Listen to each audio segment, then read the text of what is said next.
치과나 이비인후과 등에서 입안에 궤양 등 염증성 질환으로 치료받다가 진단될 수도 있는 병이 바로 배체트병인데요. 배체병은 어떠한 특징을 가질까요? 다음과 같은 4가지의 주 증상이 있는데요. 첫 번째로 구강궤양, 즉 입안에 헐고 궤양이 생기는 것입니다. 두 번째로 외음부 궤양, 즉 생식기 부분에 궤양이 생겨서 성병 등으로 오해받는 경우도 있고요. 세 번째로 눈의 염증, 우리가 포도막염 또는 결막 등의 염증을 직접 만들 수도 있고요. 네 번째 피부병변, 피부에 습진이나 또는 궤양 등의 증상이 나타날 수 있습니다. 이러한 증상들은 동시 또는 몇 년을 거쳐서 단계적으로 나타나는데 주로 입 안, 그리고 외음부 성기, 피부, 관절, 눈으로 나타나게 되는데 사실 발생 빈도는 높지 않지만 발생 시에 치명적으로 실명을 일으킬 수도 있기 때문에 눈으로까지 진행되기 전에 미리미리 진단하고 치료할 필요가 있습니다. 그 외에도 관절염 증상이나 심혈관계 질환, 소화기 증상 등이 나타날 수 있습니다. 좀 더 구체적으로 증상을 살펴보자면 보통 우리가 아프타성 구내염, 즉 입 안에 보면 통증이 있고 작고 둥근 모양으로 붉은색의 경계가 뚜렷한 궤양이 자주 나타나는 경우, 즉 아프타성 구내염 증상이 구강궤양으로 대표되는 배체병의 주 증상 중에 하나입니다. 그 외에도 입술이나 연간극의 안쪽 깊숙이 2mm에서 10mm 정도의 크고 깊은 궤양들이 생기는데요. 이런 것들이 하나만 생기는 경우도 있고 여러 개 생기기도 합니다. 통증이 너무 심해서 식사를 못하는 경우도 있고 몇 주 안에 흉터 없이 치유가 되는 것처럼 보이지만 자주 재발합니다. 아프타성 구내염 같은 경우는 배체병을 진단하기 몇 년 전에 나타나는 선행 증상인 경우가 많습니다. 따라서 이유 없이, 즉 치과 치료나 감염 없이 지속적이고 재발되는 아프타성 구내염이 있는 경우에는 바로 전문의 선생님을 찾아서 배체병의 여부를 미리미리 확인하는 것이 좋습니다. 이 외음부 궤양, 생식기 궤양 같은 경우는 입안에 생기는 것과 비슷한 궤양이 생식기에 생기는데 남성의 경우에는 음경과 고환에, 여성의 경우에는 외음부와 질, 자궁 경부에 생깁니다. 이것의 특징은요, 통증이 있고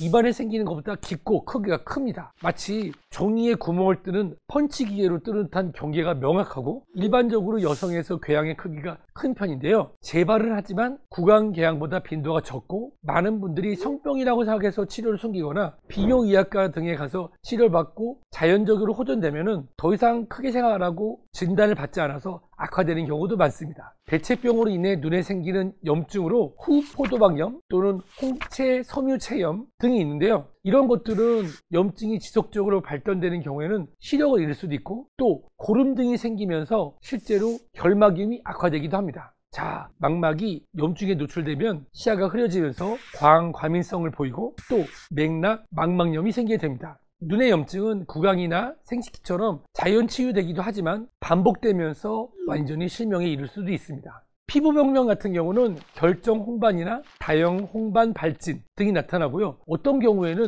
여드름 모양의 농포진, 즉 여드름이 골문 모양처럼 나타나기도 합니다. 그래서 터키 분들 같은 경우는 남자분들이 볼 주변에 여드름 모양의 발진을 보이는 경우라고 하면 단순히 여드름을 생각하지 않고 이 배체병에 대한 진단을 받기 위한 검사를 진행한다고 합니다. 4가지 주증상 외에도 배체병 환자의 50%가 관절에서의 통증과 부종을 호소하고요. 또 배체 환자의 약 10에서 20%는 중추신경계의 염증을 만들면서 뇌수막염과 뇌막염이 지속돼서 신경계 손상이 생기거나 경련 등이 나타날 수도 있습니다. 그 외에 혈관에 염증을 만들고 또 큰 정맥에 생기는 염증은 혈전성 정맥염을 유발하기도 합니다. 여기 생기는 이 혈전은 실제로 혈행을 타고 다니면서 혈관을 막아서 심근경색이나 뇌경색을 만들기도 하죠. 비뇨의학계적 측면으로 보면 음경이나 또는 고환 등의 염증이 생기면 우리가 불임의 문제를 일으킬 수도 있는데 그 이유는 부고환염이 특징적으로 나타나서 정액의 배출이 안 되거나 아주 드물게 신장에 염증이 생기는 경우도 있습니다.